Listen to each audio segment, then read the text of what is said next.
Namaste, and welcome to our continuing series on Savitri with our beloved Ranga. We are in Book 1, Canto 3, The Yoga of the Soul's Release, page 43, beginning with the line, Once Only. Once only, registering the heavy tread of a blind power on human littleness, life now became a sure approach to God, existence a divine experiment, and cosmos the soul's opportunity. The world was a conception and a birth of spirit in matter into living forms, and nature bore the immortal in her womb, that she might climb through him to eternal life. His being lay down in bright, immobile peace, and bathed in wells of pure spiritual light. It wandered in wide fields of wisdom self, lit by the rays of an everlasting sun.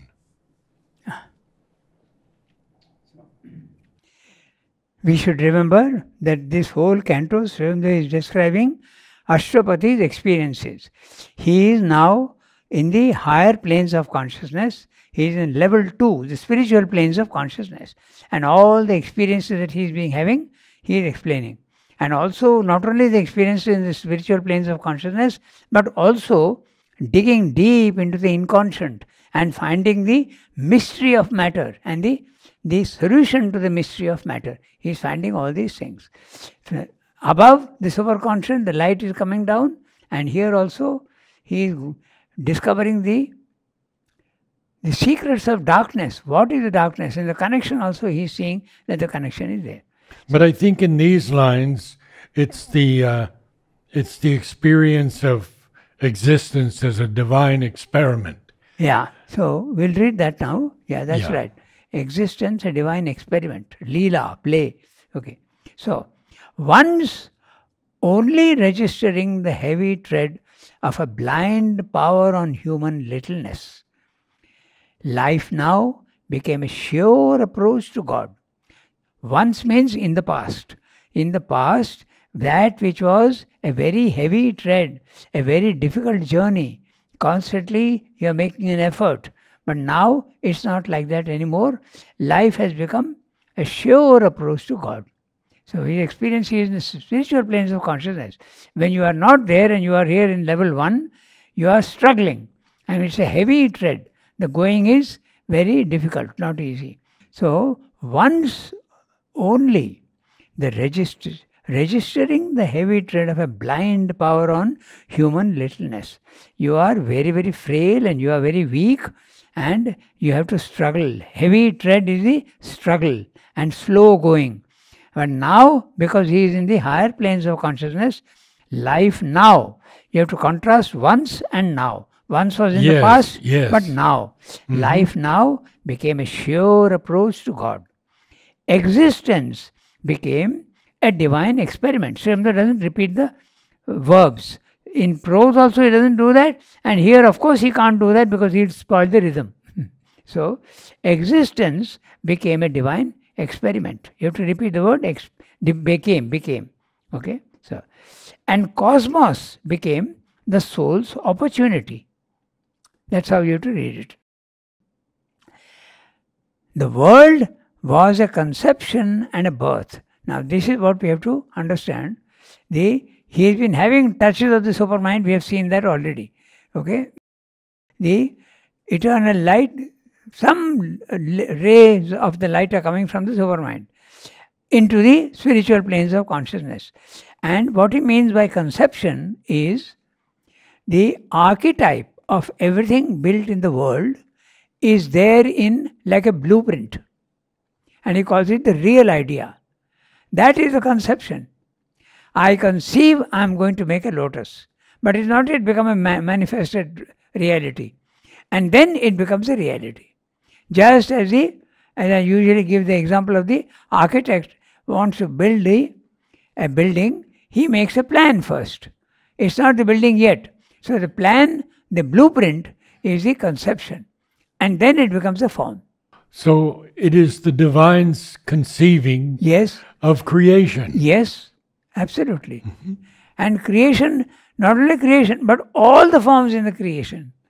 Each form is a real idea in the divine conception. And that's in the supermind.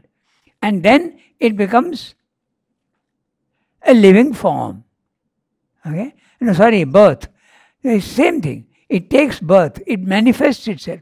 Birth is a manifestation. Yes. So what is a archetype there becomes a physical fact here. That's what it means. Okay?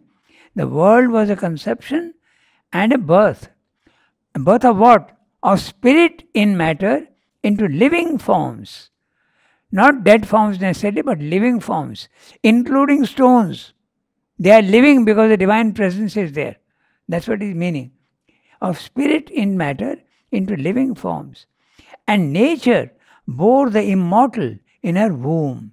Now, he is again talking of the transcendent, the cosmic, and the individual. This is the gradation. The transcendent is above the universe. And it is there that the conception takes place. And it becomes now ready for manifestation in nature, which is the womb. Nature is the cosmos, is the womb from which the physical world comes out. Again, we have that conception of the Hiranyagarbha. Hiranyagarbha is the golden womb. Yes. The subtle world is the womb from which the physical world comes out. So, three levels.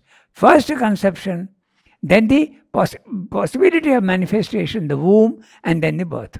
In form. In form. These are forms. Yes. Physical forms. But they are living, he's saying. Yes. Because the divine presence is there. When you have the experience of the divine presence everywhere, you see that everything is living. How do these lines vary from pantheism? Oh, pantheism is the same. Yeah. You see the divine presence everywhere. In everything, yes. Okay. You see the divine presence everywhere.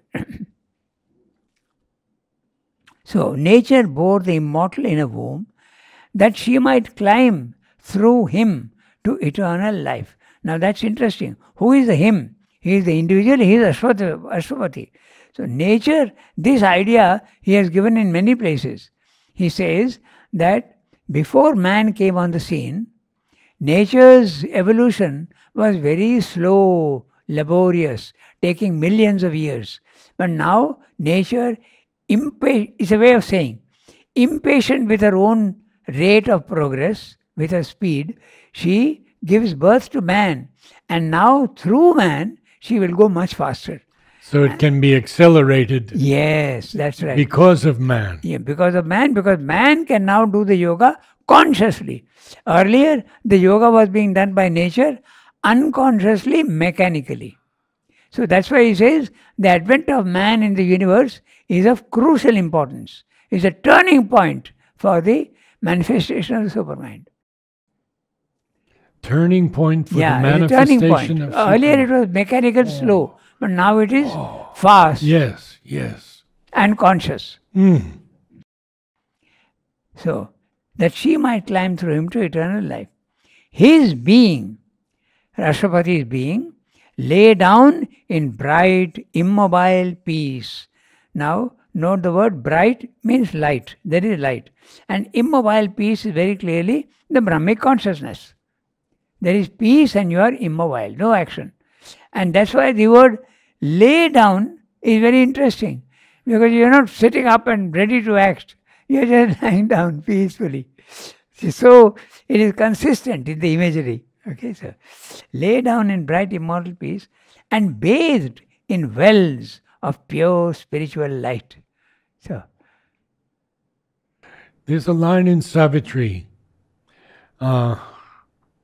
She dug out wells. That's right. It's the same feeling of wells. Yeah. I didn't give the reference In here, darkness's core, she dug out wells of light. Yes, that's right. Yes. in the darkness. That's right. Bathed in wells of pure spiritual light, and it wandered in wide fields of wisdom self. Alliteration. Pardon? Alliteration. Yeah. Wandered wide wisdom.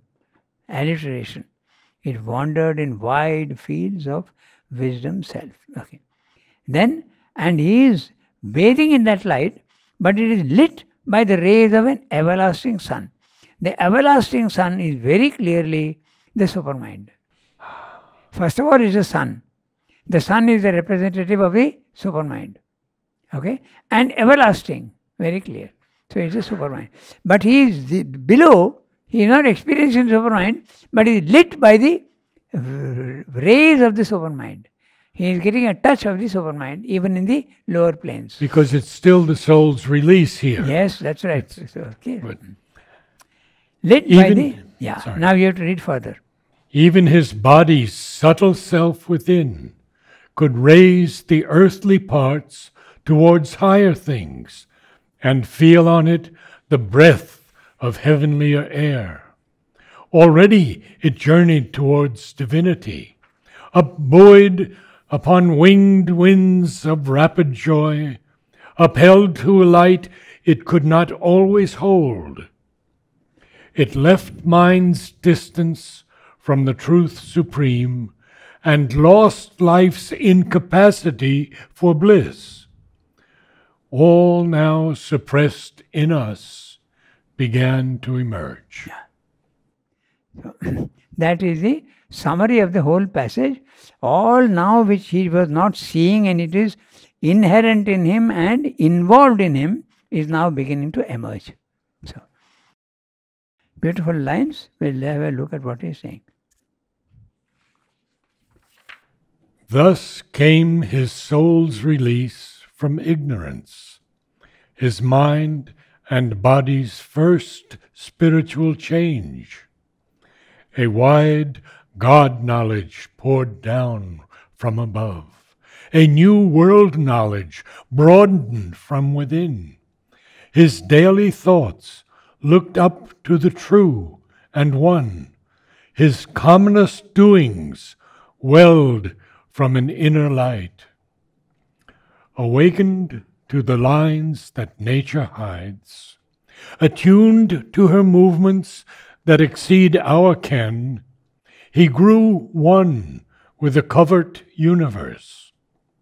His grasp surprised her mightiest energy springs. He spoke with the unknown guardians of the worlds. Forms he descried, our mortal eyes see not. His wide eyes bodied viewless entities. He saw the cosmic forces at their work and felt the occult impulse behind man's will. This is his first release from ignorance. Yes. Thus came his soul's release from ignorance. So now he is definitely, he is settled in the spiritual planes of consciousness, and he is receiving light from the supermind. So no more ignorance, no falling back to the lower level. Earlier he has told us that sometimes he was falling. Yeah, he couldn't hold it always. Yes, that's right. Okay, so upheld. And upheld to a light it could not always hold. His mind and body's first spiritual change. Okay. Thus came his soul's release from ignorance, and his mind and body's first spiritual change came. You have to add the word came, then you will understand. Okay. A wide God knowledge poured down from above. See? From above, he is saying, that's a vertical. See? Going up in the spiritual planes of consciousness. But also, a new world knowledge broadened from within. So, this is the horizontally the psychic. And that is the self. So, the psychic being is giving him world knowledge, and the other is giving him God knowledge. So vertical is God Yeah. knowledge, yes. That's pure knowledge of the immortal, the self. And this is the world knowledge, the knowledge of the life and mind planes of consciousness. So this is the world knowledge. You know how the vital planes are working, the forces, and also the mind planes. So that's the difference. That's the God knowledge and world knowledge. Okay? His daily thoughts looked up to the true and one. Now this is a very interesting line. Daily thoughts, very ordinary thoughts. Oh, I have to go to the market and get something. I have to meet somebody else. Okay, it is time to go to knowledge. All these type of very daily thoughts. But they now reflected, the daily thoughts now reflected, looked up to the true and the one. Constantly the memory of the higher planes of consciousness is there even in his ordinary works. That's what is meaning. In Savitri he has said about the remembrance of the divine. So even everything that is there is now being interpreted in the light of what he has seen above. That's what it means. They are not anymore daily thoughts. They are all linked to the true and one. His commonest doings, again you see the daily thoughts is very similar to the commonest doings, welled from an inner light. Even what he is doing, the most ordinary physical works and vital works and mental works, is all being arranged and inspired from above. Nothing is from the lower. Now everything is coming from the top. He is constantly being guided from above. Okay. His commonest doings welled up from an inner light, awakened to the lines that nature hides. Now that's very interesting sentence again. Awakened to the lines that nature hides. Nature is full of forms and lines. Sri Aurobindo often uses the word lines for forms, because every form has got lines, well defined lines. Also Sri Aurobindo uses the word dimensions. Forms have dimensions. Dimensional world he calls it. Okay, because there are no dimensions. It's infinite, wide. And also sometimes he uses the word geometrizes. Gives definite forms and lines. So the word lines refers back to all this, his way of thinking. Lines, dimensions, and geometrizes. So all these are his words he uses. So that's what he means. So he awakened to the lines that nature hides. Nature is behind the form. Nature is hiding the divine presence. But now he can see that. That's what he's saying. Attuned to her movements that exceed our ken. Her movements, nature's movements. Behind nature's movements, he is also seeing the divine consciousness. But it still exceeds our knowledge. Yeah, because we don't see. Yeah. Our knowledge is the common knowledge. Yeah. So it is much more than that. So, attuned to her movements that exceed our ken, he grew one with you said covert. Covert is the British pronunciation. I see, okay. I usually Covert covert is an Americanism. like overt and covert. How is overt pronounced? Is it avert? No. Overt? Overt is the opposite of covert. How is it pronounced? Overt. Overt. Overt. But this is covert. Covert. Okay. Yes. The inconsistencies of the English language. Oh, yes. Okay. And his grasp surprised her mightiest energies, springs. So he understood so much of nature that nature herself is surprised. How much you understand me? That's what he's saying. Okay? He's saying his grasp. Grasp means you have to take it in the sense of understanding. Yes, his understanding. In the understanding, yes, okay? Yes. His understanding of nature's secrets is surprising nature herself, okay? Her mightiest energy springs. Surprised her mightiest energy springs. He spoke with the unknown guardians of the world. Now, these are all talk about that. The guardians of the world are all the beings that live in the different planes of consciousness. In the vital world, we have elves and gnomes. In the mental worlds, we have angels. We have kinnar. In the West, they call them angels. They are all in the mental planes of consciousness. Then in the spiritual planes of consciousness also, you have all these beings are there. At the overmind level, there are the gods. And there is an arrangement of all this. Even the gods have got their servants. They have got their... Yeah, that's of course, right. Yes. In fact, we discussed the other day, there is the architect of the world, he has used the word. So it is the Vishwakarma. He is the one who builds the world. Vishwakarma. There is also a carpenter, divine carpenter. There are also divine physicians. The Ashwins, the twins, are physicians to the gods. It's interesting. Very interesting. In fact, Mother says that in one of her agenda, I think you were saying it was time for Srimdo's lunch. So somebody was saying, maybe not you. But even that is there. So all the activities that are there in the physical world are there reproduced in a subtle form in the subtle worlds. So even there is lunch also there. Okay, so his grasp surprised her mightiest energy springs. He spoke with the unknown guardians of the worlds. Forms he descried. Our mortal eyes see not. Descry, the word descry means to see with difficulty or see details that cannot be seen easily. That's how I understand it. Yeah, yes. there are two meanings. And the second meaning is apt here. Yeah.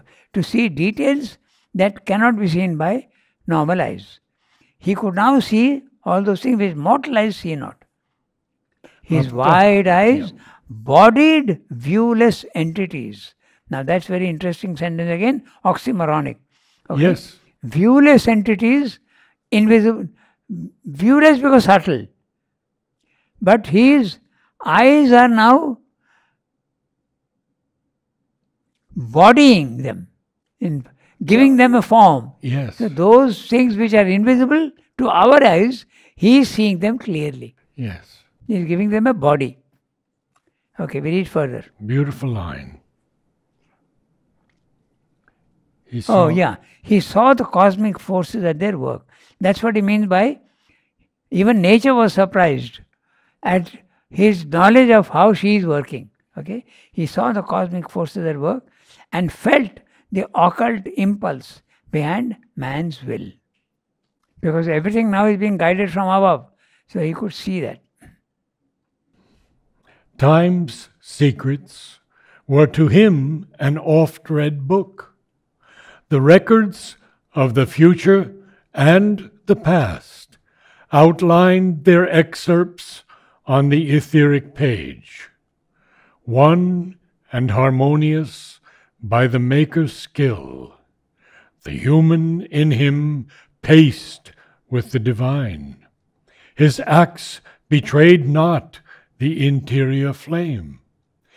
This forged the greatness of his front to earth, a genius heightened in his body's cells that knew the meaning of his fate-hedged works, akin to the march of unaccomplished powers beyond life's arc in spirit's immensities.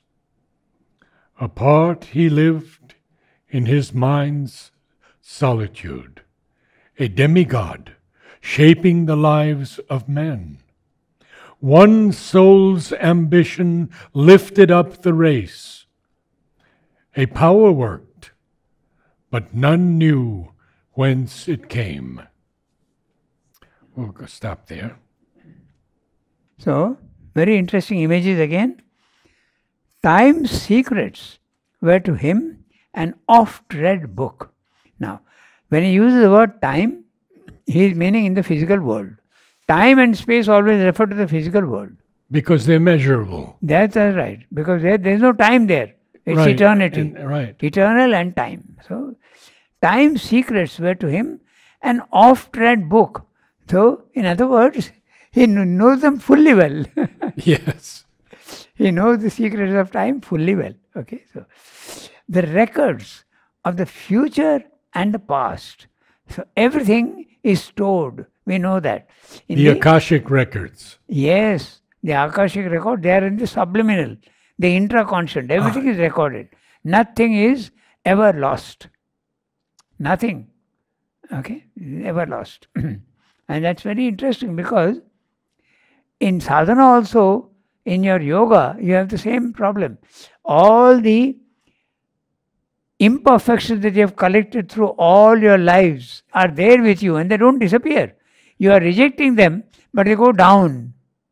Okay, they go down and they remain there forever, but they are suppressed in the inconscient.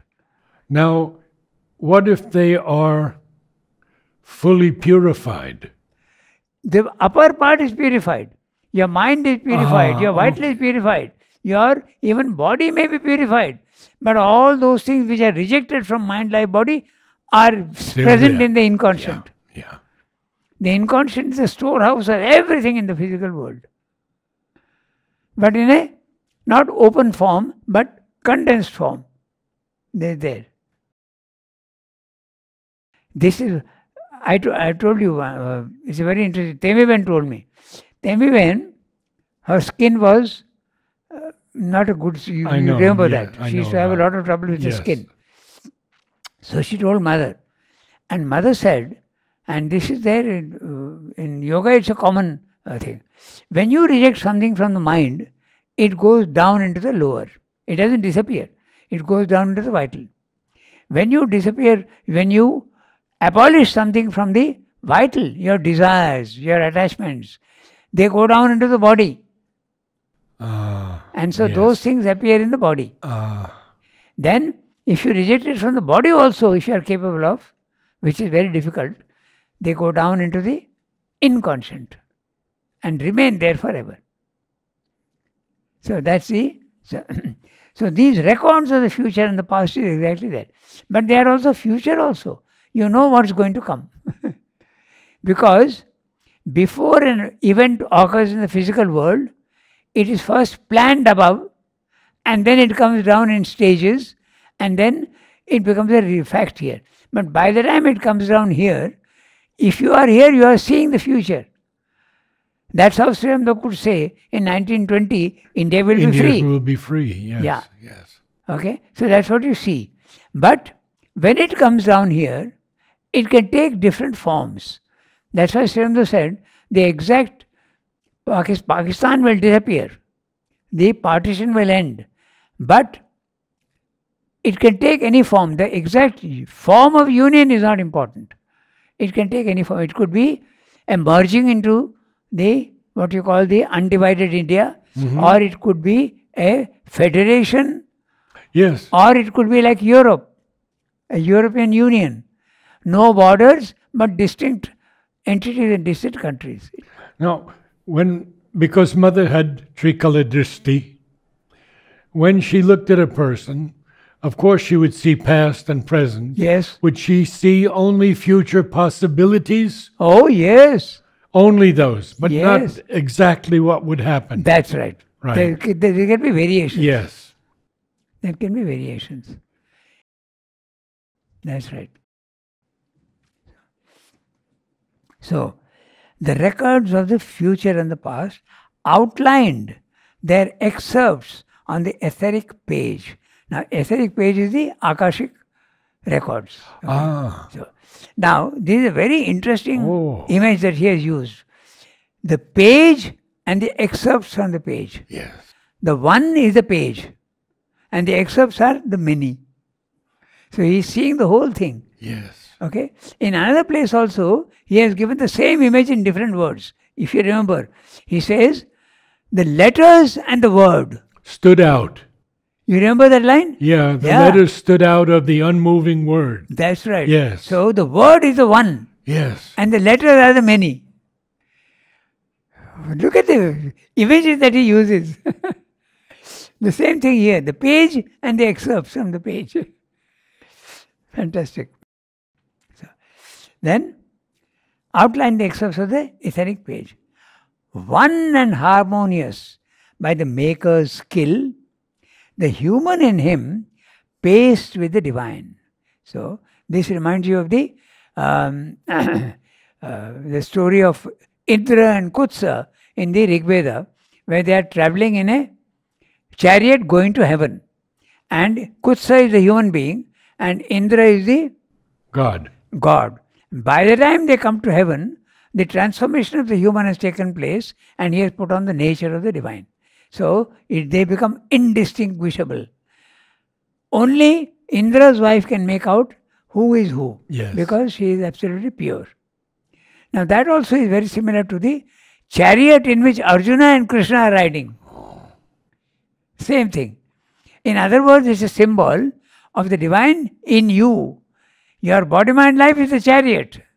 And your psychic being is there, but the divine also is there in you. This is the image. Okay, so now the human in him paced with the divine. His acts betrayed not the interior flame. Now, what exactly does this line mean? The interior flame is there and his actions are there, but there is a perfect correspondence between them. His acts are not betraying the light that is there inside him. In other words, there is no inconsistency between the inner light and his outer, which happens in normal cases when you are in the spiritual plane of consciousness. The old nature continues. Rishis get angry, okay, and this sort of thing. So there is a betrayal. The higher is being betrayed by the lower. But here there is no betrayal. That's what it's meaning. I give you one or two instances. Okay, there was a gentleman who, Champak Lal has lived with Sri Aurobindo so long and yet he gets angry. So someone complained to Sri Aurobindo that Champak Lal gets angry very easily. And Sri Aurobindo says, oh, you don't know that? His temper is there. In fact, it is very interesting, his temper. From where it comes. Someone one day went to him and said, I would like to see mother, but I don't want to disturb her. These are the words he used. Champak Lal got furious. You think you have the capacity to disturb mother? Who the hell are you? How can you disturb mother? She is never disturbed. So, this is a line that says that his acts betrayed not the interior flame. So, what is inside him, the truth, and the outside his acts are absolutely consistent with each other. No betrayal. Okay. This forged the greatness of his front to earth. The word forge is interesting again, because forge is an image. He often uses images in one word. The forge is the casting of a machine part in a mold. Yes. So now his greatness was forged of his front to the world. The front to the world is his physical body and his actions in the physical body. They have been, his greatness is being forged to the world. Is being revealed to the world. So now, a genius, we read that, no? So a genius heightened in his body's cells. Now the word genius is interesting. It doesn't always mean a person. Okay, I checked up today itself. So the first meaning is a person having special powers. Okay, but it also means exceptional power and intelligence. Well, Mother speaks of the genius of the species. That's right. So exactly the same thing. Exceptional powers and intelligence. And the person who is in that also is referred to as a genius. So this is a genius heightened in his body cells. In other words, what he is seeing the highest is acting even at the bodily cells. So this is very interesting, because this is exactly what happened to mother. No? Each cell is actually aspiring for transformation in the agenda, very clear. Then that knew the meaning of his fate-hedged works. Now, he is working in the physical world, and in the physical world, the law of fate applies. So, fate-hedged. You are bound to your fate. Yes. You're bound to your fate. Yes. But he's saying they knew the meaning. So when fate is being is subjecting your acts, you know why it is happening. He knew the meaning of the fate-hedged works. But it's the genius that's in his body That's cells right. that knew that meaning. That's right. Yes. Okay, so then akin to the march of unaccomplished powers. That's the meaning he's giving. He's explaining the earlier line. Akin to the march of unaccomplished powers. The powers which are there have not yet been accomplished. That's why there is bondage here. So when the bondage goes, they will be accomplished. So that's what it means. Okay. Beyond life's arc in spirit immensities, apart he lived in his mind's solitude. A demigod shaping the lives of men, one soul's ambition lifted up the race. Now that's a very interesting line because he knew, he writes to Mrinalini that I know that I have the power in me to lift up this fallen race.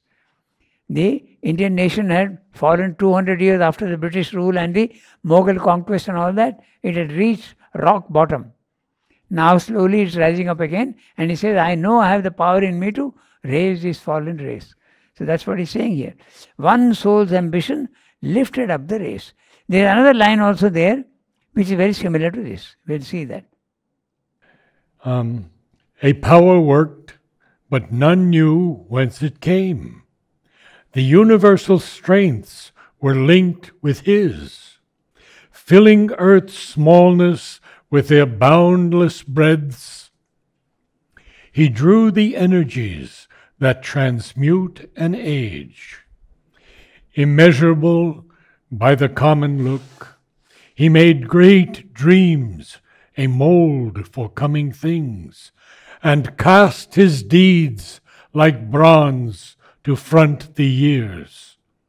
His walk through time outstripped the human stride.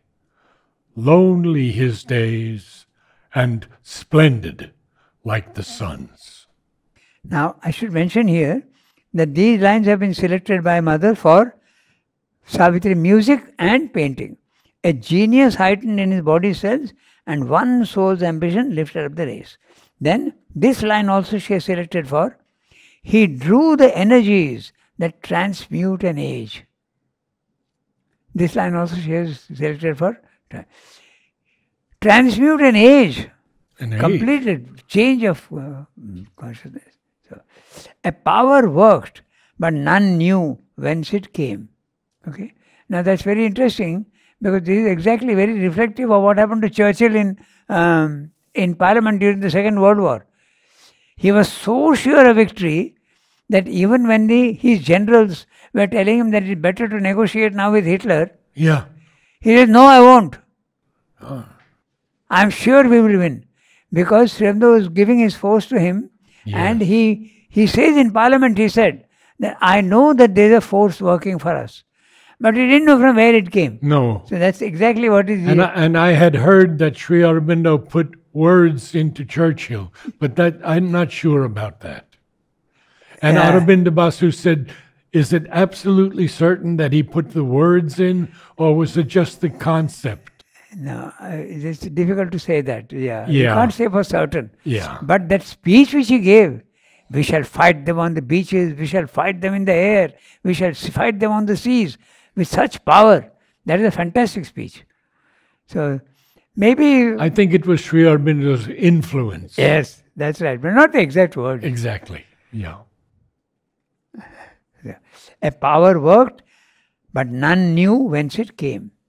The universal strengths were linked with his.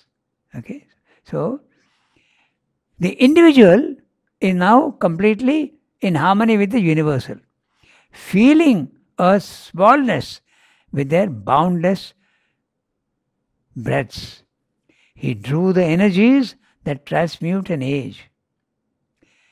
The last 4 lines, 5 lines maybe, 1, 2, 3, 4, 5 lines. Immeasurable by the common look. In other words, ordinary people will not be able to gauge him. They will not be able to understand his greatness. Immeasurable. The world didn't know Sri Aurobindo. That's right. Even now they don't know him. Even now. Yeah. He made great dreams a mold for coming things. Again, an image here. Mold and cast his deeds like bronze to front the ears. You referring back to the forge. Okay? Yes. So again the same image. Great dreams mold for coming and cast his deeds like bronze to front the ears. His walk through time outstripped the human stride. Lonely his days and splendid like the sun's. So this is the end of the Canto 3. Next is the Canto 4, where is secret knowledge. So now he has got the secret knowledge will be the next time we will take that up. Wonderful. Thank you, Ranga. Namaste.